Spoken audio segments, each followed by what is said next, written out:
all about being battle tested if you want to win a championship.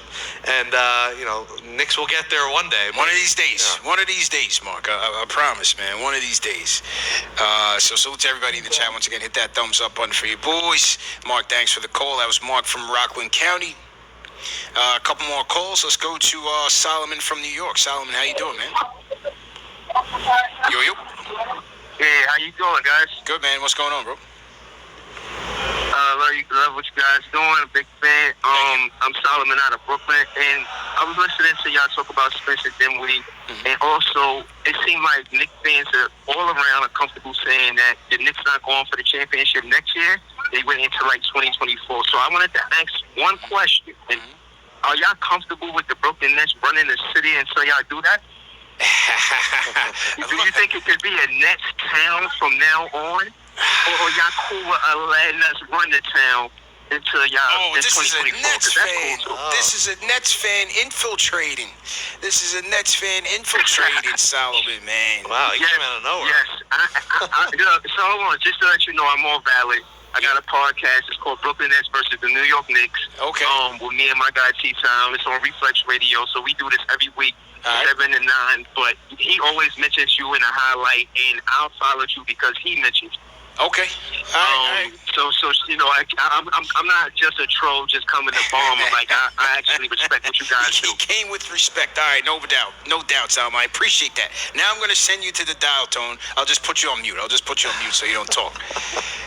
Will this be a Nets town if they win it? Nah, I don't think so, man. And that's not just me hating. I just feel like certain things in life are just what it is. You know what I mean? Like McDonald's fries are always going to be the king. Like this is a Knicks town, regardless. And you saw it over the course of the season. Look at the back pages. It was Knicks win, Knicks lose, Knicks win, Knicks. The Knicks were always the attention of the mark. When both teams were playing on nights, most of the time the Knicks would and the Nets will get the bandwagoners if they win a title. But I was at those Nets playoff games too, and there were a lot of just like regular jerseys, like Detroit Pistons jerseys. There were a lot of just people that are going because it was a $70 playoff ticket, or the 50% off that everyone was making fun of. So good for the Nets if they win a championship, but I still think it's very clearly a Knicks city. I think it's a Knicks city. But look, the Knicks fan want what the Nets are looking to get. We want a title ourselves, and we're trying to build it there. I think I have faith in this front office, but the NBA to me is the hardest sport to build a championship in. And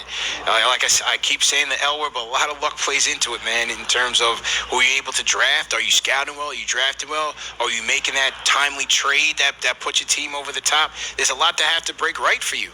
There's a lot that broke right for the Bucks and the Suns to get to the finals, including a lot of injuries. Does the Suns team beat a healthy Laker team? I don't think so. Do they beat a healthy Clipper team with Kawhi Leonard? I don't think so.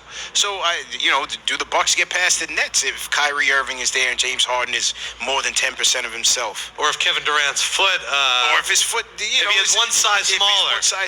So, like I say, man, certain things got to break right for you, man. And listen, the Nets, they died for this, essentially. They gave up their entire field. If this doesn't work for the Nets, it'll be a colossal fail. They gave up every embarrassment in sports. That's they gave up every draft pick ever. Yeah, if they don't win it, it's pathetic. So good for them going for it, but the Knicks haven't given up every pick for the rest of time, and it takes doing that in the league. You got to give up a lot of capital to get there, and they did it. So it's all in now. They say the window's a couple of years. The Nets have to win next season. They got to win it. I got to shout out Solomon, though. He came in very slick with it. He was very covert. And first off, he crossed up my guy Dave. Shout out Dave, Knicks Fan TV Dave. He's the board man, executive producer of the show. Crossed him up. Didn't tell me he was a Nets fan. Then came on and, he was trying to be nice to us. And he was like, what do you think about the Nets running the town? And then he dropped a shameless plug for his podcast. Then he dropped a shameless plug on us. He showed respect, though. So that's why, I didn't bang it on him early. I was getting ready to. I had my finger on the trigger. Yeah. But shout out Solomon. He was respectful, man. Shout out to Solomon. The Nets fans are in here heavy, man. There is no Nets fan TV, so they come in here and they like to see what's going on. They do some recon, they show some love, and then they like to gloat when we lose. It makes it fun. I'm not a Nets hater. Listen, I think it's good for New York if they win. Yeah, me too. I still think it's a Knicks city. I'm not gonna Nets Bucks. There's no way I'm rooting for the Bucks. Like you're rooting for the Nets. I know there's people who are haters, but I'm rooting for the Bucks. Yeah, I was rooting for the Nets. So I don't know. I love Jason Kidd too. He's my all-time favorite player. So those teams I loved. Kerry Kittles, and getting to work with him this past year was fun. So I root for them to do well. So I'm not a hater. I'm not a complete hater, but I'm rooting for the Bucks. I get it. Yeah, but listen, this is forever. Will be the Nets could win 3 in a row, and it's still a Knicks city. It'll still be. What are we gonna do now? They'll gain fans. They'll get more fans coming to the building. Yeah. But it's a lot of tourists and maybe hipsters and people coming in to visit Brooklyn or visit New York. They might go to a Nets game. But it's going to take a title or two for them to really 100%. get an even bigger fan base. 100%. So to everybody in the chat, once again, hit that thumbs up button for you boys.